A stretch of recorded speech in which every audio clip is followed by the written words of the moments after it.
علیکم ورحمۃ اللہ وبرکاتہ۔ اللہ رب محمد صلی اللہ علیہ وسلم نحن عباد محمد صلی اللہ علیہ وسلم نحمدہ ونصلی علی رسولہ الکریم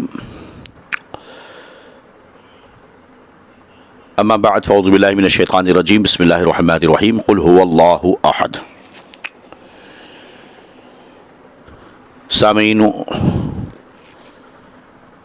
سنی سے العقیدہ مسلمانوں، عزیز بچوں، طلباء و حاضرین، حدیث جبریل پر گفتگو کی جا رہی ہے۔ اب تک آپ نے ایمان کے تعلق سے، اسلام کے تعلق سے جو بحث سماعت کی ہیں، مزید اس کو سننا چاہیں گے تو ضیاء اسلام نیٹ ورک پر یوٹیوب میں ہم نے اپلوڈ کر دیا ہے، آپ اسے وہاں پر سماعت کر لیں۔ پھر گزارش کریں گے کہ اسے آپ بار بار سنیں تاکہ ایمان میں تازگی ہو، اور کچھ اگر شبہات ہوں تو اس فقیر کے سامنے پیش کریں، خادم حاضر ہے۔ ہم نے گزشتہ درس میں آپ سے یہ بحث کی تھی اور یہ گفتگو کی تھی درس کے اندر، درس حدیث و فقہ میں، کہ ایمان اور اسلام اور اس کی تعریف اور اس پر ایک گفتگو رہی۔ حدیث پاک میں جو سوال کیا گیا کہ آنے والے نے سوال کیا اسلام کے بارے میں، پھر اس نے سوال کیا ایمان کے بارے میں، اس پر معتزلہ کا عقیدہ اور خوارج کا عقیدہ اور اہل سنت والجماعت کا عقیدہ ہم نے واضح کر دیا، اور ایمان کی تعریف میں جو فقہاء کے اقوال اور اختلاف لفظی جو تھا اس پر بھی وضاحت کر دی۔ وہاں پر ایک شبہہ ہوتا ہے کہ جو سائل نے سوال کیا ایمان کے بارے میں اور اسلام کے بارے میں، ہمارے نبی صلی اللہ علیہ وسلم نے دونوں کے الگ الگ جوابات دیے، جس سے بظاہر یہ لگتا ہے کہ اسلام اور ایمان دونوں میں فرق ہے۔ تو یاد رہے کہ اسلام اور ایمان میں یہ اعتباری فرق ہے، ورنہ ایک دوسرے پر دونوں کا اطلاق ہوتا ہے، اور یہ تعبیر میں فرق ہے، ورنہ دونوں معال کے اعتبار سے ایک ہیں۔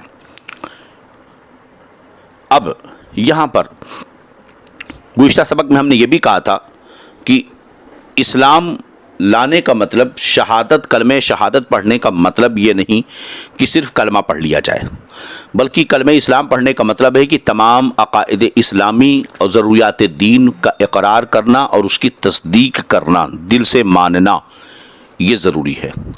لہذا اگر کوئی کلمہ شہادت پڑھے اور اسلام کا اقرار کرے اور اس کے بعد ضروریات دین میں سے کسی ضرورت دینی کا انکار کر دے، اس کے جو حقوق ہیں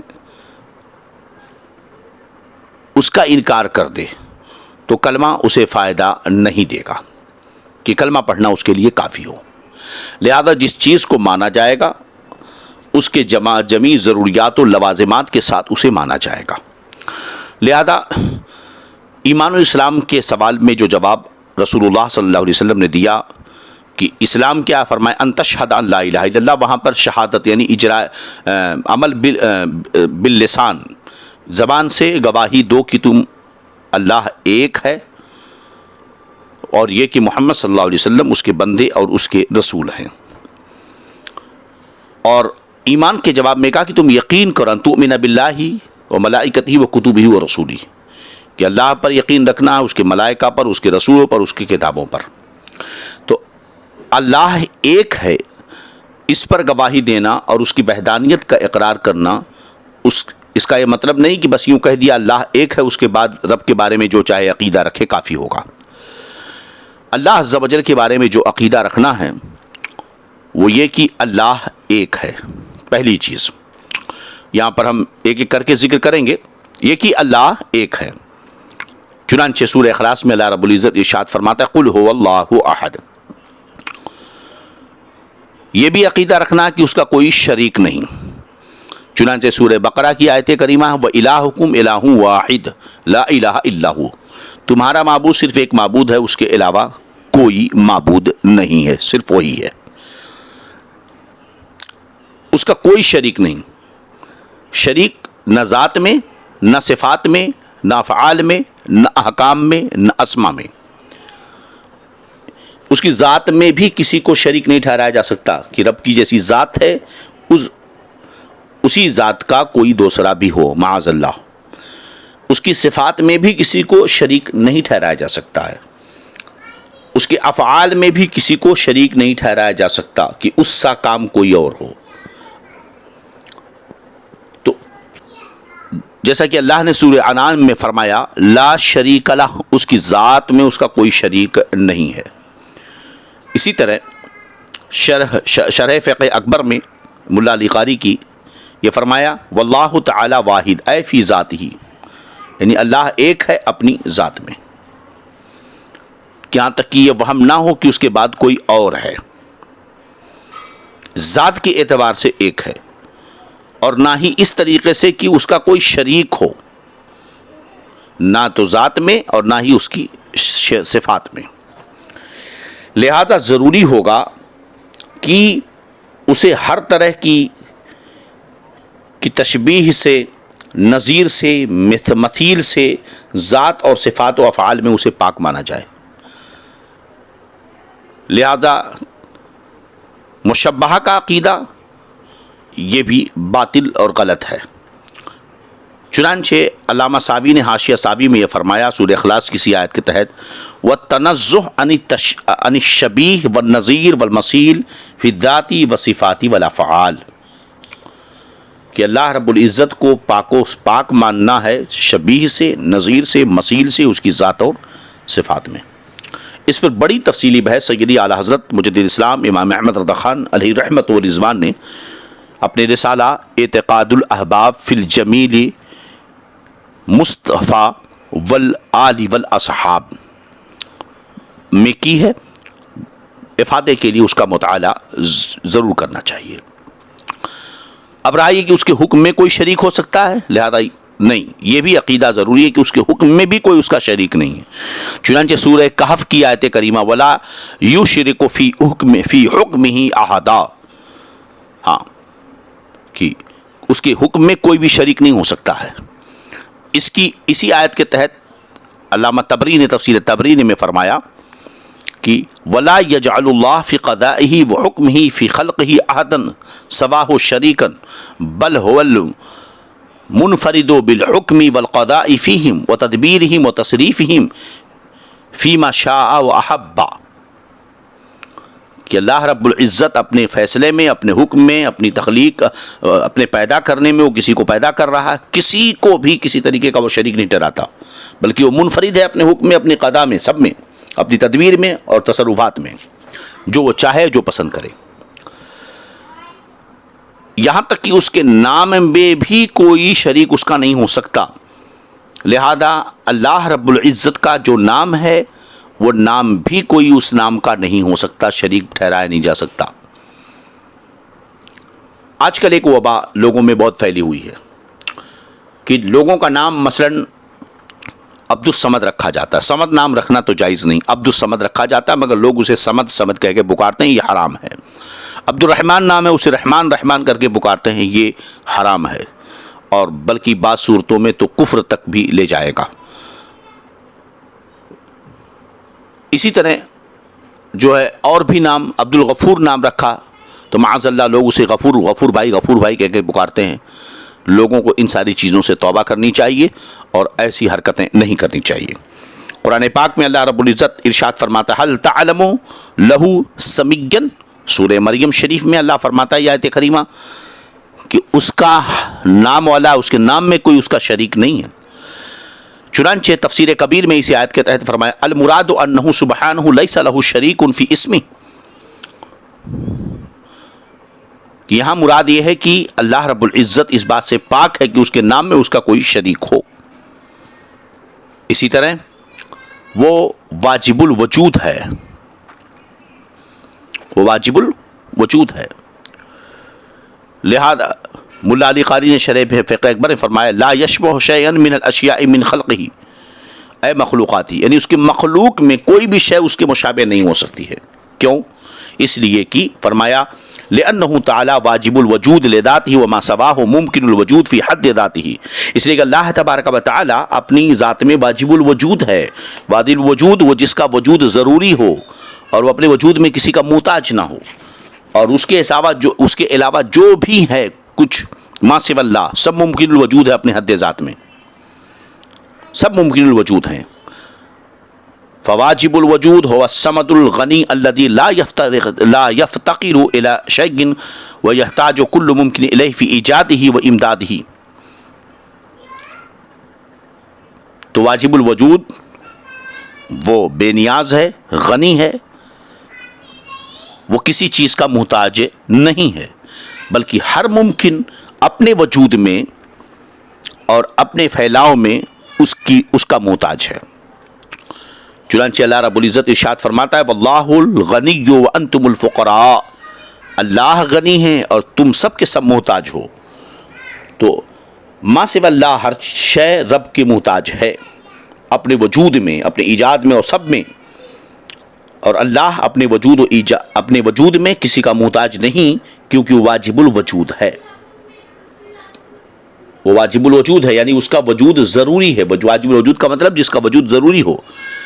دیکھیے جس کے نہ ہونے سے خرابی پیدا ہو وہ واجب الوجود ہے، اور جس کے نہ ہونے سے کوئی فرق نہ پڑے وہ واجب الوجود نہیں ممکن ہے.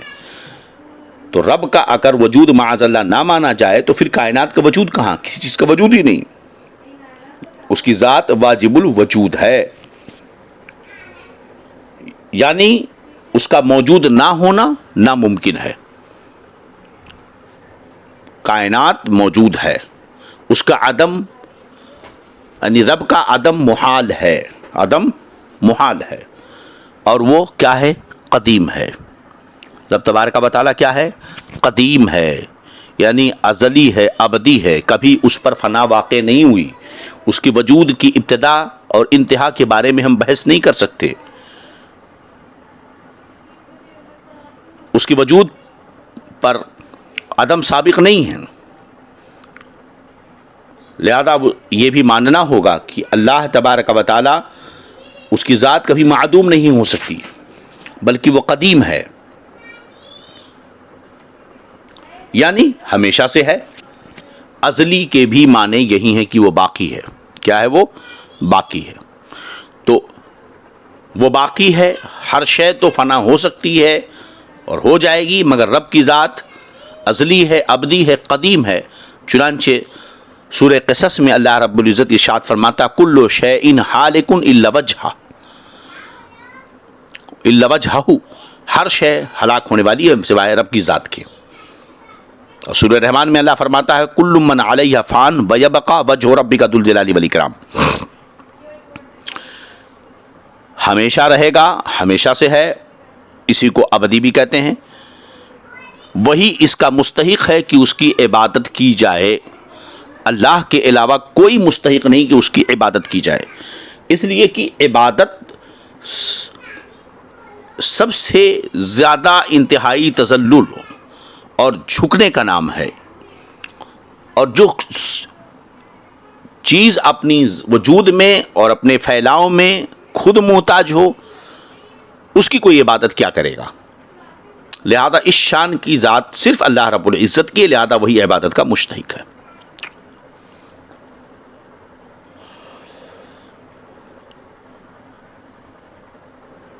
لہذا اللہ تعالیٰ قدیم ہے، اسی کی عبادت ہوگی. جیسا کہ قرآن مقدس میں اللہ رب العزت سورہ بقرہ میں ارشاد فرماتا ہے ایھا الناس اعبدوا ربکم الذی خلقکم، اے لوگوں عبادت کرو اپنے اس رب کی جس نے تمہیں پیدا کیا. سورہ انعام میں اللہ رب العزت نے ارشاد فرمایا ذالکم اللہ ربکم لا الہ الا ھو خالق کل شیء فاعبدوہ. تو وہی اللہ تمہارا رب ہے، اس کے علاوہ کوئی معبود نہیں، ہر شے کا پیدا کرنے والا ہے، تو اس کی عبادت کرو. بنی اسرائیل میں اللہ سورہ بنی اسرائیل میں اللہ فرماتا ہے وَقَضَىٰ رَبُّكَ أَلَّا تَعْبُدُوا إِلَّا إِيَّاهُ، تمہارے رب نے یہ فیصلہ کر دیا کہ اس کے علاوہ کسی کی عبادت نہ کرو.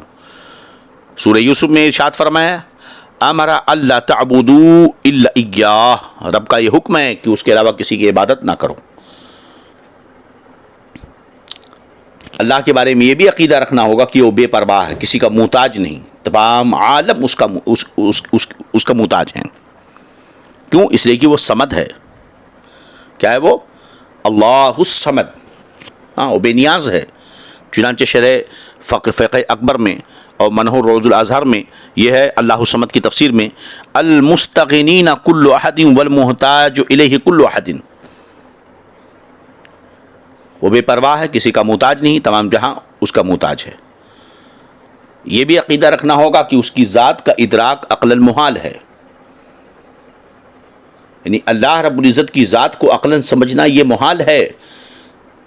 دیکھیے، جو چیز سمجھ میں آتی ہے عقل اسے گھیر لیتی ہے، اور چونکہ رب تبارک و تعالیٰ کو کوئی احاطہ نہیں کر سکتا، لہذا اس کا ادراک عقلاً کیا ہوگا؟ محال ہوگا۔ یہ ہو ہی نہیں سکتا کہ کوئی عقلاً رب کی ذات کو گھیر سکے۔ ہاں، اب رہا یہ کہ جب عقلاً ہم اس کا احاطہ نہیں کر سکتے تو رب کی معرفت کیسے ہوگی؟ تو اس کے افعال کے ذریعہ اجمالاً اس کے صفات کی معرفت ہوتی ہے جو اس نے کیا، پھر ان صفات کے ذریعہ سے ذات کی معرفت حاصل ہوتی ہے۔ اب رہا ہے کہ اللہ کی صفتیں، جو اس کی صفات ہیں، حی ہے، قیوم ہے، سمیع ہے، بصیر ہے، اس کی صفتیں نہ عین ہیں نہ غیر ہیں، یعنی صفات اسی ذات ہی کا نام ہو ایسا بھی نہیں، کیونکہ اگر اسی ذات کا نام صفات تو تعدد اعلیٰ لازم آئے گا کہ کئی اگر اسی ذات کا نام ہو جائے، صفات اسی ذات کے نام ہو، تو اب یہ ہوا کہ اس کے نام میں کسی کا کوئی شریک نہیں، اور نہ اسے کسی طرح کے وجود میں جدا ہو سکتی ہیں۔ رب سے کسی بھی لمحے میں اس کی صفتیں جدا بھی نہیں ہو سکتی، نہ تو اس کی ذات صفات اسی کی ذات کا نام ہے ایسا بھی نہیں، اور نہ ہی اس کی صفتیں کسی بھی لمحہ، کسی وجود میں، کسی گھڑی میں اس کی ذات سے جدا ہو سکتی ہیں، کہ اللہ کی جو نفس ذات ہے وہ اس کی مقتضا ہے اور اس کی عین ذات کو لازم ہے۔ اب رائے کہ اللہ کی ذات بھی قدیم ہے اور اس کی صفات بھی قدیم ہے، یہ بھی عقیدہ رکھنا ہوگا۔ اس کی ذات و صفات کے علاوہ جو سب ہیں سب کی حادث ہیں، پہلے نہ تھی پھر موجود ہوئیں۔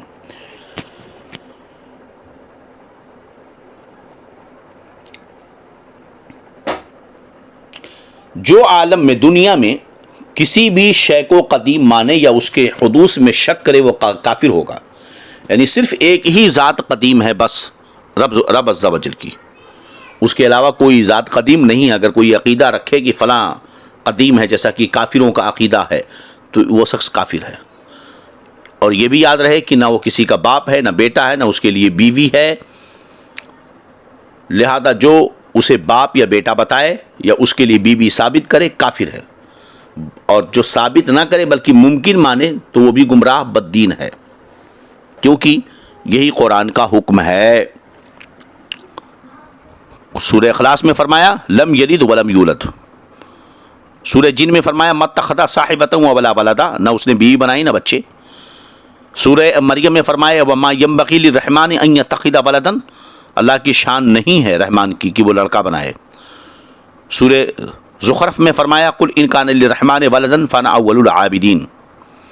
اسی طرح سورہ بنی اسرائیل میں فرمایا قل الحمد للہ الذی لم یتخذ ولدا، تم فرما دو کہ تمام تعریفیں اس اللہ کے لیے جس نے کوئی اولاد نہیں بنائی ہے۔ لہذا عیسائی، کرسچن معاذ اللہ جو حضرت مریم کو رب کی بیوی اور حضرت عیسیٰ کو بیٹا مانتے ہیں، اسی لیے قرآن نے انہیں کافر قرار دیا ہے۔ وہ حی ہے یعنی خود سے زندہ ہے، اور سب کی زندگی اس کے دست قدرت میں ہے، جسے جب چاہے زندہ کرے، جب چاہے موت دے دے، اور ہر ممکن پر قادر ہے، کوئی ممکن اس کی قدرت سے باہر نہیں۔ یہ چیز ذہن میں رکھیں۔